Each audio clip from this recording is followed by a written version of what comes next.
Jerônimo Savonarola, o precursor da Grande Reforma, 1452-1498.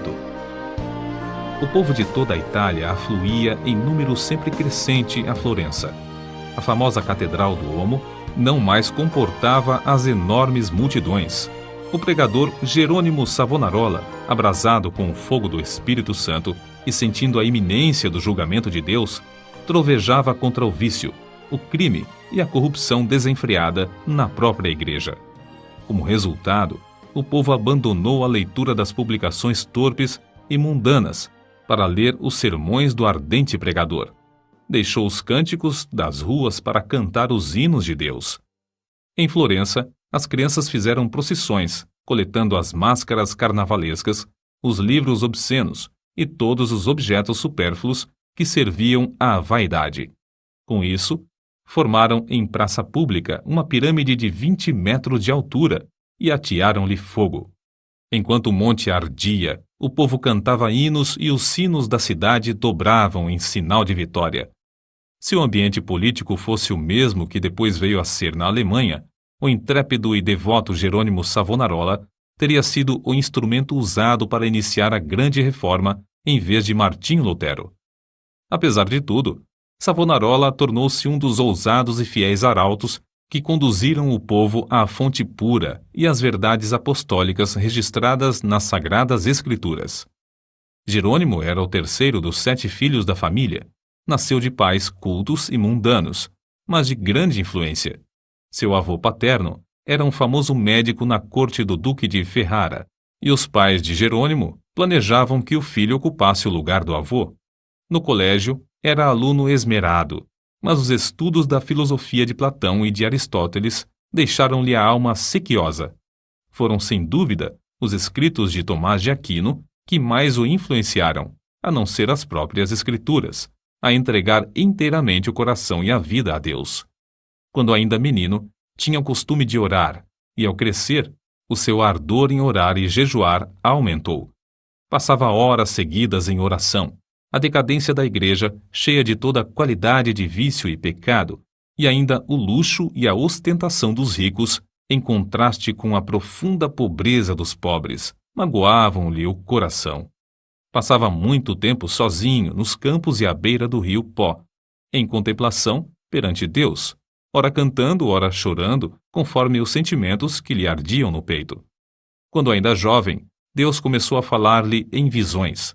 A oração era a sua grande consolação. Os degraus do altar, onde se prostrava horas a fio, ficavam repetidamente molhados de suas lágrimas. Houve um tempo em que Jerônimo começou a namorar certa moça florentina. Mas quando ela mostrou quanto era desprezível que um membro de sua orgulhosa família Strozzi pudesse se unir a um Savonarola, Jerônimo abandonou para sempre a ideia de casar-se. Voltou a orar com crescente ardor. Enjoado do mundo, desapontado acerca dos seus próprios anelos, sem achar uma pessoa compassiva a quem pudesse pedir conselhos, e cansado de presenciar as injustiças e perversidades que o cercavam, coisas que não podia remediar, resolveu abraçar a vida monástica. Ao apresentar-se no convento, não pediu o privilégio de se tornar monge, mas rogou que o aceitassem para fazer os serviços mais vis, da cozinha, da horta e do mosteiro. Na vida do claustro, Savonarola passava ainda mais tempo em oração, jejum e contemplação perante Deus. Sobrepujava todos os outros monges em humildade, sinceridade e obediência, sendo apontado para lecionar filosofia, atividade que exerceu até sair do convento. Depois de passar 7 anos no mosteiro de Bolonha, Jerônimo foi para o convento de São Marcos em Florença.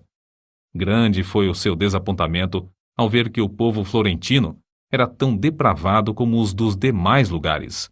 Até então ainda não reconhecia que somente a fé em Deus salva o pecador. Ao completar 1 ano no convento de São Marcos, foi apontado instrutor dos noviciados e, por fim, designado pregador do mosteiro. Apesar de ter ao seu dispor uma excelente biblioteca, Savonarola utilizava-se mais e mais da Bíblia como seu livro de instrução. Sentia cada vez mais o terror e a vingança do dia do Senhor que se aproxima e, às vezes, entregava-se a trovejar do púlpito contra a impiedade do povo. Eram tão poucos os que assistiam às suas pregações que Savonarola resolveu dedicar-se inteiramente à instrução dos noviciados. Contudo, como Moisés, não podia escapar à chamada de Deus. Certo dia, ao dirigir-se a uma feira, teve repentinamente uma visão dos céus abertos por onde passavam, perante seus olhos, todas as calamidades que sobrevirão à igreja. Então, lhe pareceu ouvir uma voz do céu ordenando-lhe anunciar aquelas coisas ao povo. Convicto de que a visão era do Senhor, começou novamente a pregar com voz de trovão. Sob a nova unção do Espírito Santo, a sua condenação ao pecado era feita com tanto ímpeto que muitos dos ouvintes, ao fim da prédica, saíam andando atordoados, sem falar, nas ruas. Era coisa comum, durante seus sermões, homens e mulheres de todas as idades e de todas as classes romperem em veemente choro. O ardor de Savonarola na oração aumentava dia após dia, e sua fé crescia na mesma proporção. Frequentemente, ao orar, caía em êxtase. Certa vez, enquanto sentado no púlpito, sobreveio-lhe uma visão durante a qual ficou imóvel por 5 horas. Nesse período, todos os presentes à igreja contemplaram o rosto do pregador brilhando. Em toda a parte onde Savonarola ministrava, seus sermões contra o pecado produziam profundo terror. Os homens mais cultos começaram então a assistir às pregações em Florença. Foi necessário realizar as reuniões na Duomo, onde continuou a pregar durante 8 anos. O povo se levantava à meia-noite e esperava na rua até a hora de abrir a catedral. O corrupto regente de Florença, Lorenzo Médici, experimentou todas as formas de abordagem, a bajulação, as peitas, as ameaças e os rogos, para induzir Savonarola a desistir de pregar contra o pecado, especialmente contra a perversidade do regente. Por fim, vendo que tudo era debalde, contratou o famoso pregador Frei Mariano para falar contra Savonarola. Frei Mariano pregou um sermão, mas, pelo fato de o povo não ter prestado atenção à sua eloquência e astúcia, ele não ousou continuar.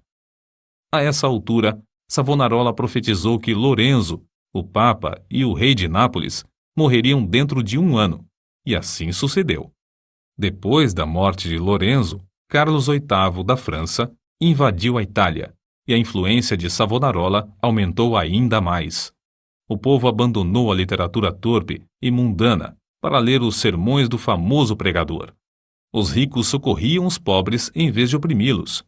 Foi nesse tempo que o povo fez a grande fogueira na Piazza da Florença e queimou grande quantidade de artigos usados para alimentar vícios e vaidade. Não cabia mais, na Grande Duomo, o seu imenso auditório. Contudo, o sucesso de Savonarola foi muito curto. O pregador foi ameaçado, excomungado e, por fim, no ano de 1498, por ordem do Papa, foi queimado em praça pública. Com as palavras "O Senhor sofreu tanto por mim", terminou a vida terrestre um dos maiores e mais dedicados mártires de todos os tempos. Apesar de continuar até a morte, sustentando muitos dos erros da Igreja Romana, ensinava que todos os que são realmente crentes estão na verdadeira Igreja. Alimentava continuamente a alma com a palavra de Deus. As margens das páginas da sua Bíblia estão cheias de notas escritas enquanto meditava nas Escrituras. Conhecia uma grande parte da Bíblia de cor e podia abrir o livro instantaneamente e achar qualquer texto. Passava noites inteiras em oração e recebia revelações, quando em êxtase ou por meio de visões. Seus livros sobre a humildade, a oração, o amor e outros temas continuam a exercer grande influência sobre os homens. Destruíram o corpo desse precursor da grande reforma, mas não puderam apagar as verdades que Deus, por seu intermédio, gravou no coração do povo.